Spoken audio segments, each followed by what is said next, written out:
kan baru dimulai dalam 2 minggu terakhir. Oke. Saya tambah panjang menyangkut dua pelaku DPR bilang fiktif. Ini banyak bukti hukum atau BAP yang variasi. Oke. Pertama,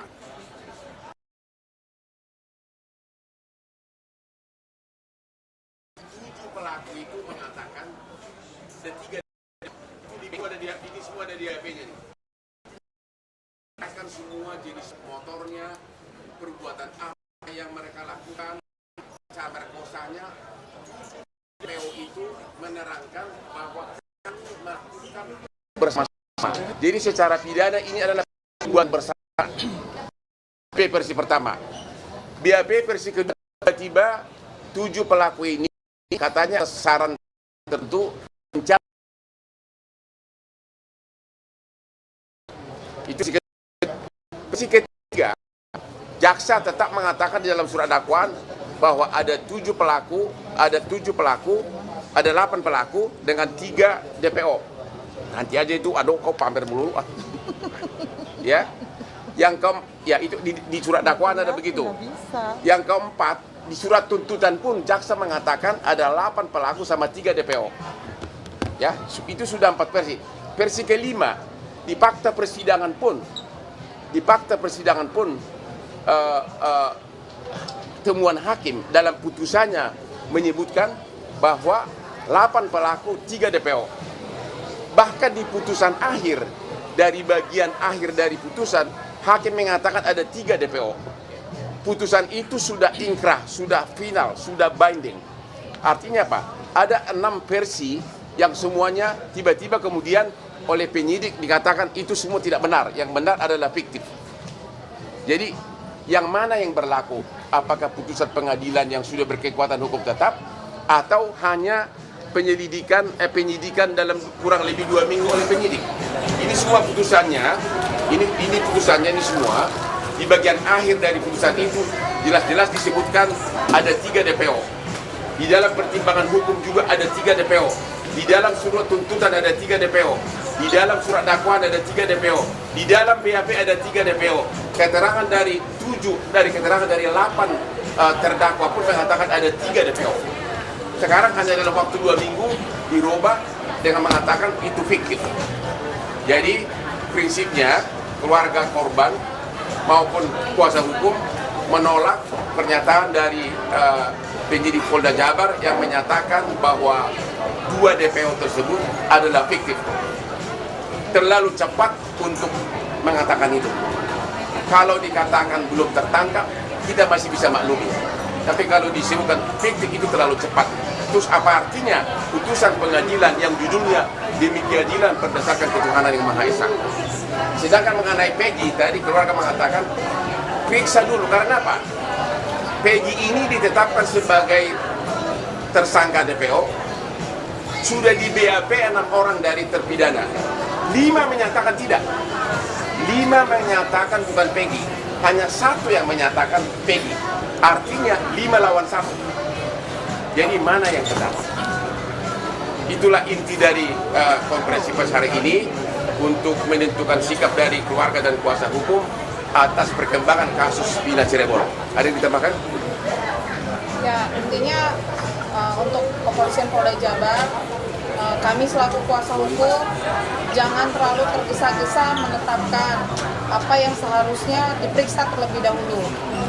Karena ini kan sudah 8 tahun tidak pernah diproses ya, tidak pernah diselidiki lagi, dan ini baru diselidiki kembali dalam waktu yang singkat sudah bisa menetapkan 1 tersangka, kemudian bisa menetapkan 2 lagi tidak ada.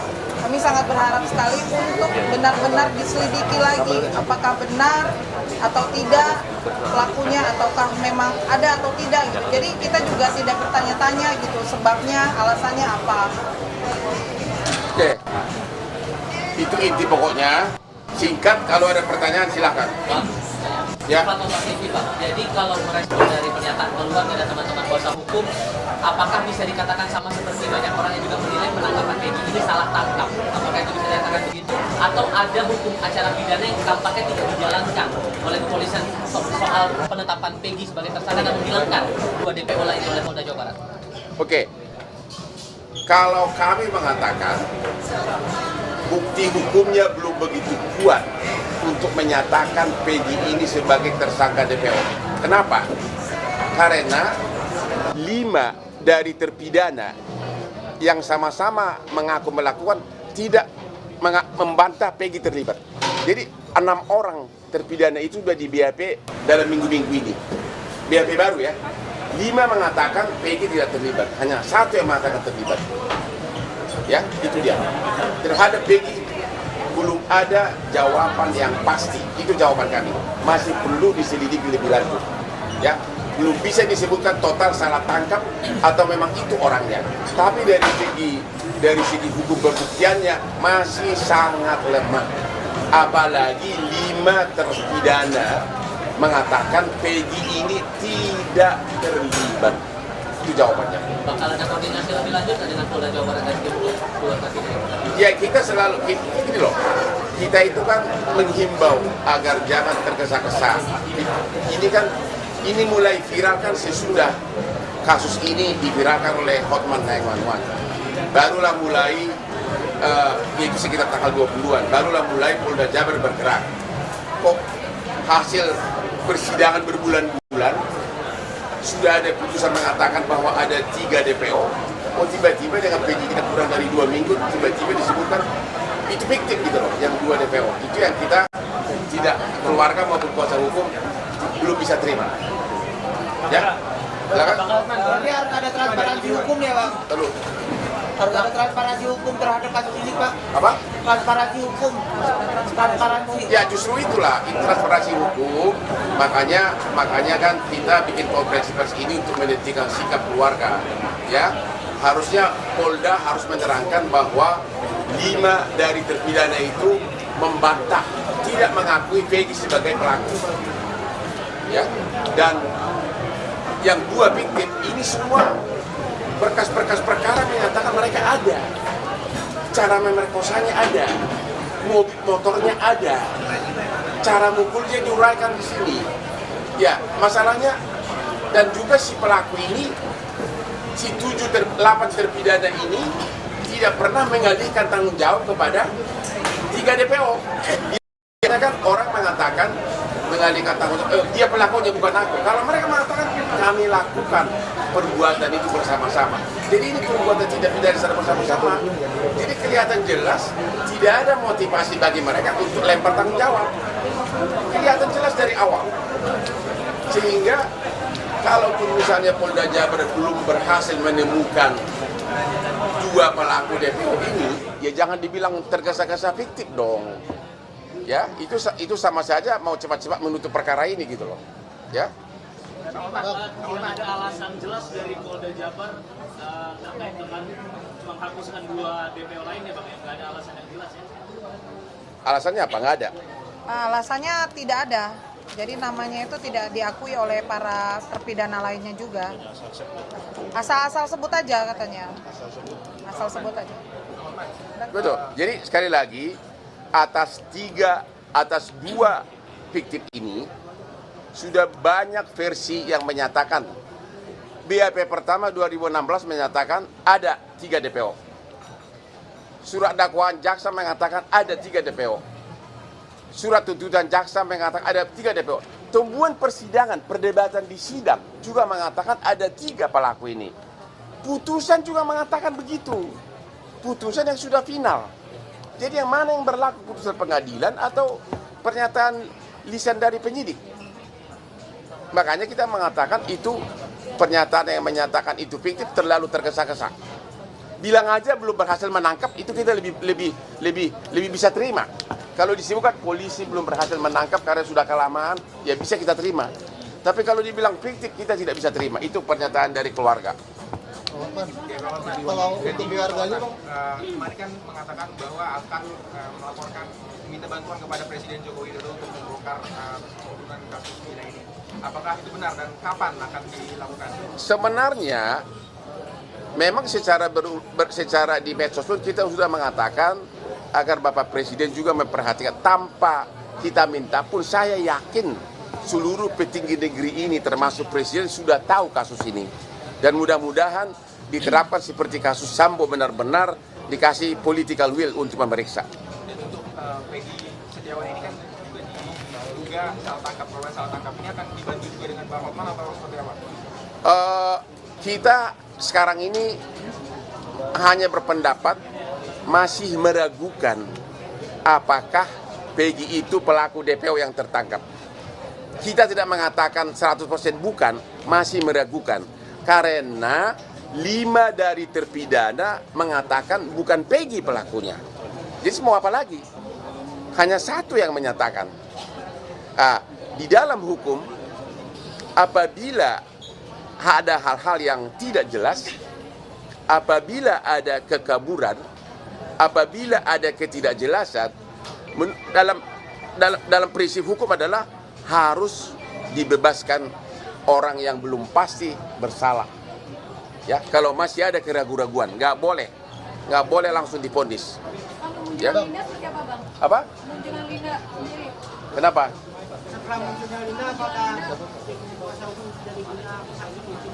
Enggak, kalau Linda itu kan bukan saksi hukum. Dia itu kan hanya kerasukan ya, sama depan. Jadi tidak bisa dipakai sebagai saksi yang diakui oleh undang-undang. Mungkin hanya sekedar petunjuk, tapi bukan saksi. Karena orang kerasukan mana bisa jadi saksi sih? Di mata hukum kita, belum diakui orang kerasukan itu sebagai saksi, sebagai bukti. Petunjuk boleh, hanya untuk gas boleh. Jadi itu bukan bukti. Abang, kalau misalnya kuasa hukum ragu-ragu dari tim abang ragu-ragu terhadap Peggy ini, apakah dari pihak keluarga dari tahun 2016 sampai saat ini itu sudah benar Peggy atau bukan gitu? Kalau Mbak gimana Mbak? Meyakini nggak sih Peggy ini beneran pelaku atau enggak? Kalau itu sih saya kembalikan lagi kepada pihak kepolisian ya. Keluarga menaruh kepercayaan terhadap pihak kepolisian. Jadi kalau Tapi, ditanya yakin atau tidak, saya masih abu-abu. Dia sendiri, keluarga sendiri yang boleh dikatakan dari keluarga yang ekonomi lemah, tidak sampai aksesnya ke arah setingkat itu.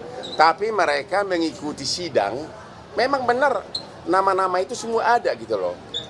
Jadi ya itu sesuai dengan, dan itu persidangan kan bukan seminggu 2 minggu, itu berbulan-bulan gitu loh.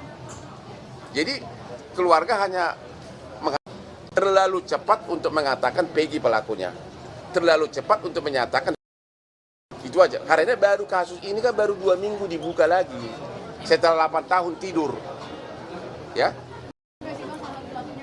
Apa?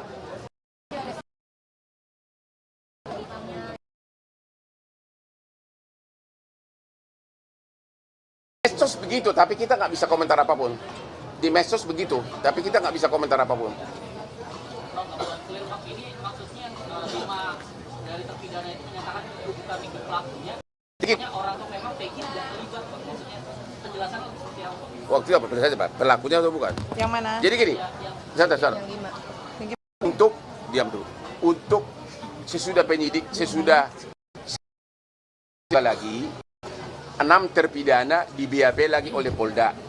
Ya. 5 lawan 1 suara. 5 suara itu kan kau yang berhubungan dengan Polda. 5 kata itu pelakunya atau bukan itu Peggy? Apa jawabannya? Bukan pelakunya. Bukan pelakunya. Ya. Peggy bukan pelaku, kata 5 terpidana. 1 mengatakan iya, jadi 5 lawan 1. Sementara yang fiktif mengatakan apa? Yang fiktif itu asal sebut aja. Mereka mengatakan asal sebutkan aja dulu. Tapi di BAP semuanya jelas. Motornya apa, siapa bonceng siapa, cara merkosanya apa, diuraikan, dan itu berbulan. Ini benar-benar intinya terlalu prematur. Penyidik Polda Jabar mengatakan itu adalah fiktif. 5 terpidana itu siapa-siapa aja yang bilang kalau dia bukan? Nama kita nggak boleh sebutkan, ya, tapi ada satu yang mengatakan iya.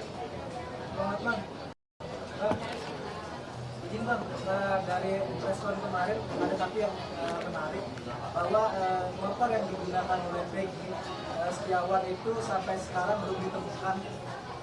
Jadi polisi hanya berdasarkan foto dan surat-surat kendaraan yang dimiliki oleh Peggy. Nah, tanggapan Bang Hotman gimana Bang? Kau yang jawab. Bukti sepeda motor Ya. Itu dari siapa statementnya? polisi Bang. Ya kalau yang kami ketahui saat itu sepeda motornya sudah disita. 2016 Tahun 2016.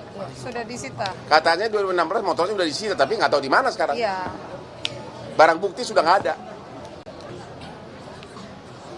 Kan nggak, barang bukti nggak mungkin udah disita berapa tahun? 7 tahun ya.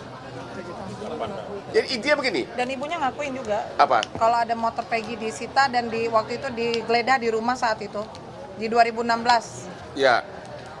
dan motornya diambil di bawah polisi. Kan sudah diakuin sama ibunya Peggy. Tapi motornya itu sudah nggak ada sekarang. Ya. Iya. Makanya saya bilang dalam prinsip hukum kalau ada keraguan-raguan maka seseorang tidak bisa dipidana. Kalau buktinya tidak lengkap maka belum bisa ditangkap siapa pelakunya DPO ini termasuk terhadap Peggy.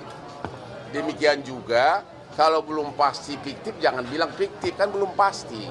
Sementara putusan pengadilan judulnya demi keadilan berdasarkan ketuhanan yang Maha Esa mengatakan ada 3 pelakunya yang DPO, bukan fiktif. Bang, karena ada keraguan-raguan tadi, ditambah juga dengan masih ada pertanyaan juga di publik soal proses hukum ini, terutama penetapan Peggy sebagai tersangka. Dari pihak keluarga Vina, apakah akan ada upaya untuk berkoordinasi ke Propam Polda Jabar untuk mengusut proses penyelidikan lagi kasus ini? Justru konferensi pers ini kami lakukan agar semua pihak aparat institusi terkait melaksanakan kewenangan masing-masing, termasuk Propam, termasuk Bapak Presiden. Ya, karena dengan konferensi pers begini berarti kan viral, semua orang mendengarkan tanpa harus satu-satu dihadap. Karena ini adalah tanggung jawab dan tugas mereka. Gitu loh. Kalau misalkan memang terbukti Peggy ini merupakan korban salah tangkap, ini hukumannya seperti apa? Ya kita belum bisa ngomong, nanti kan persidangan membuktikan. Cuma keluarga sendiri dan dari segi proses pembuktian pun masih sangat meragukan gitu loh. Ya, karena motornya sudah nggak ada. 5 pelaku terpidana mengatakan bukan dia pelakunya. Jangan dingin ya, jangan dingin. Gitu loh. Ya kita tunggu aja persidangan nanti.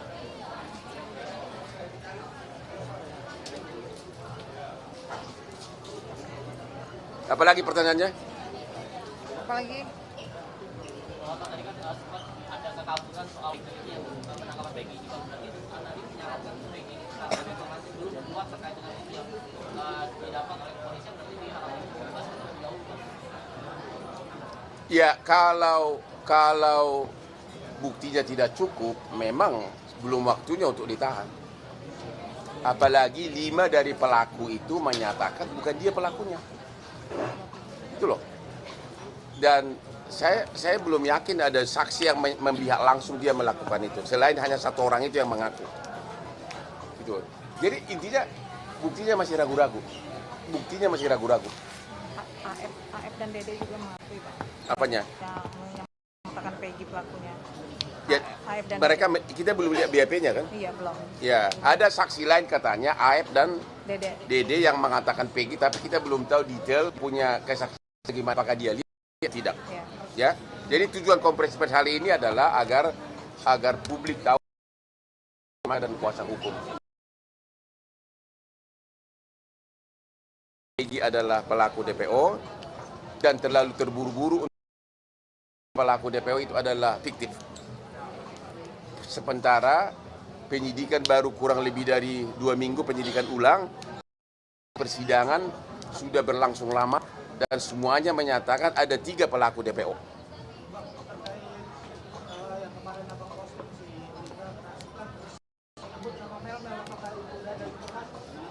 Coba kau yang ngomong. Yang dengar kemarin si Linda datang ke Jakarta karena memang dia mau diperiksa kan. Dulu dengan tim kuasa hukum ketemu apartemen dia tanggal berapa? Hari Sabtu. Tanggal berapa itu? Itu kurang lebih tanggal 19 sana. Hah? Tanggal 19 ke tanggal 20. 25. Kok bisa kerasukan lagi? Itu saya. Ada di Instagram saya tuh, saya posting. Nah, 25 Mei. Kerasukan lagi masuk. Kok bisa juga ya ngikutin udah 8 tahun sampai seberang jalan tol itunya almarhum. Ya.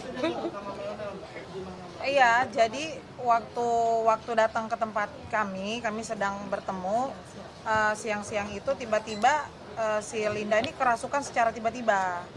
Begitu, dan di situ tiba-tiba dia mengucapkan, karena kami yang bertanya, kenal nggak dengan yang namanya Mel di dalam YouTube backpacker itu. Lalu dia menjawab, justru itu pelakunya, tolong diperiksa, katanya gitu. Hanya itu aja, kami juga belum tahu Mel itu siapa, kita belum tahu, hanya mengatakan perihal tersebut.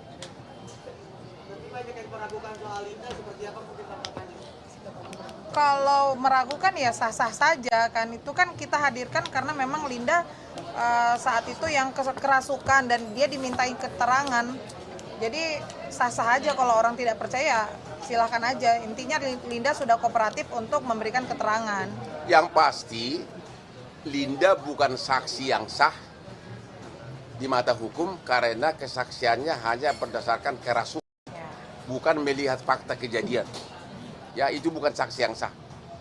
Tapi sebagai petunjuk boleh-boleh saja. Dan katanya menurut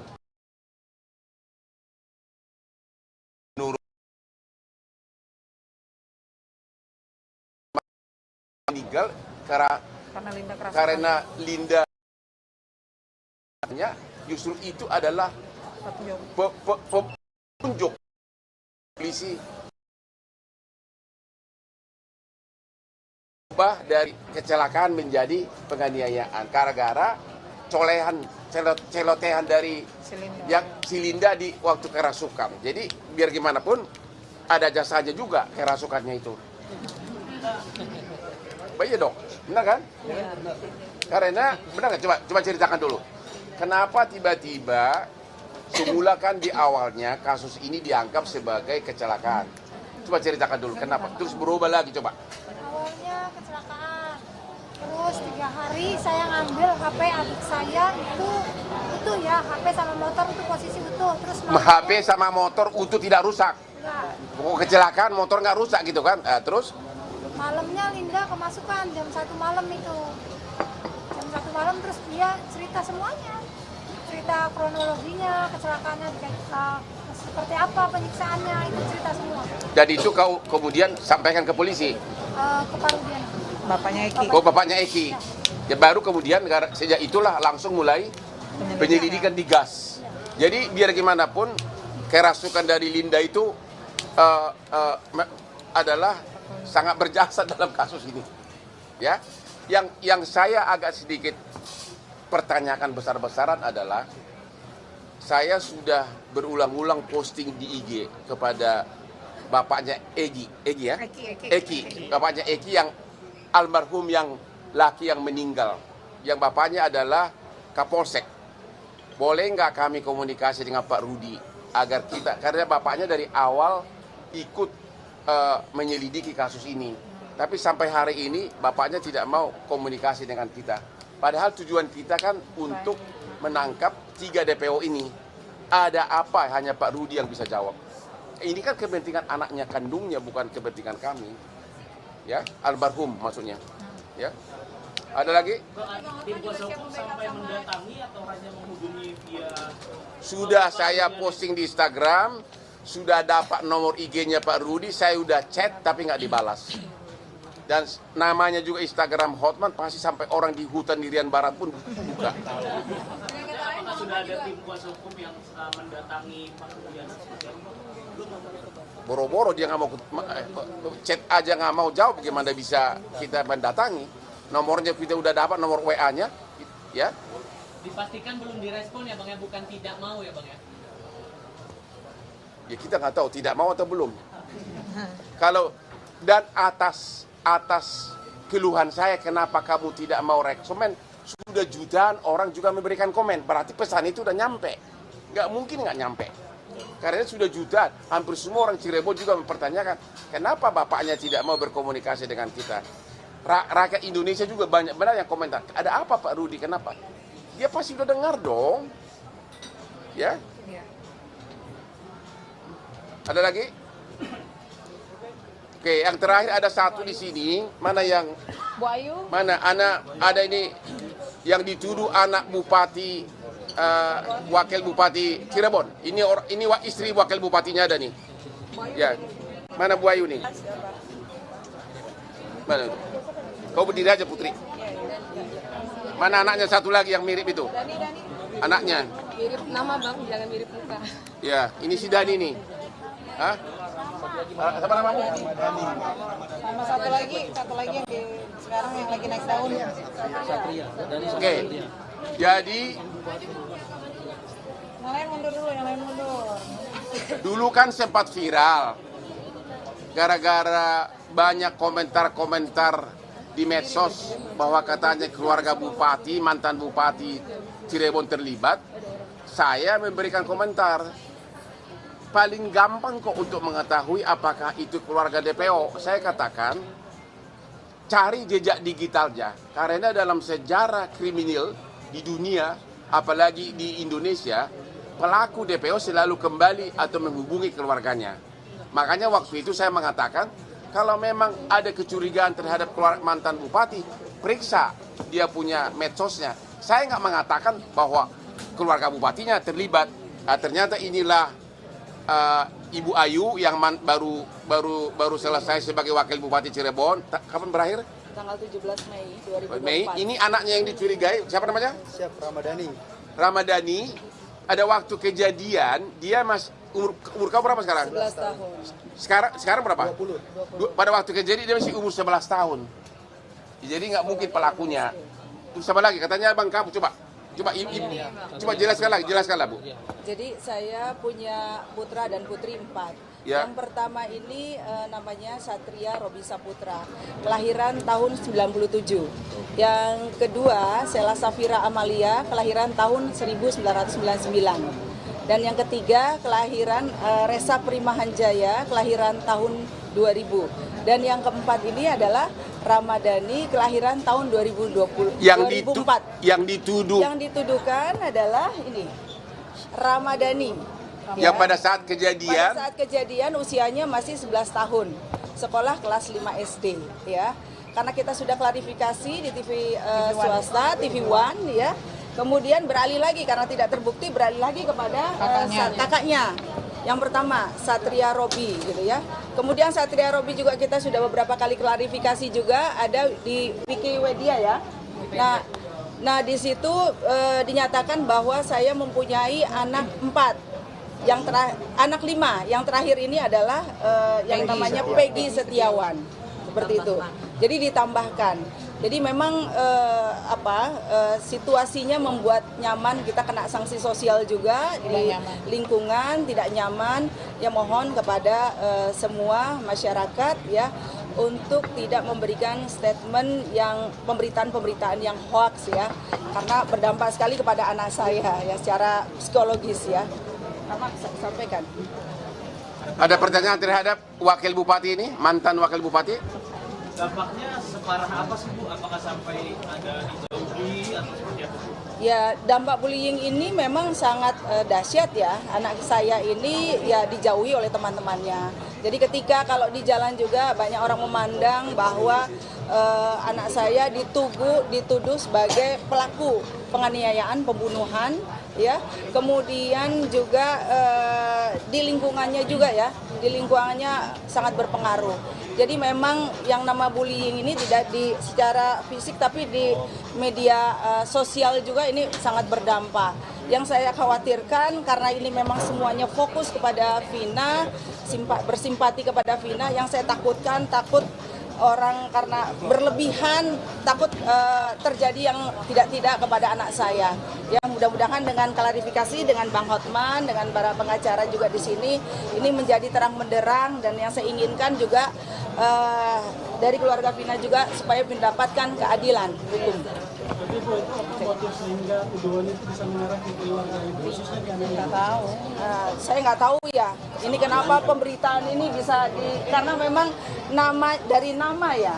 Cuma hanya saja memang ada kemiripan nama ya. Tapi sesungguhnya anak saya juga dipanggilnya Rama bukan Dani ya.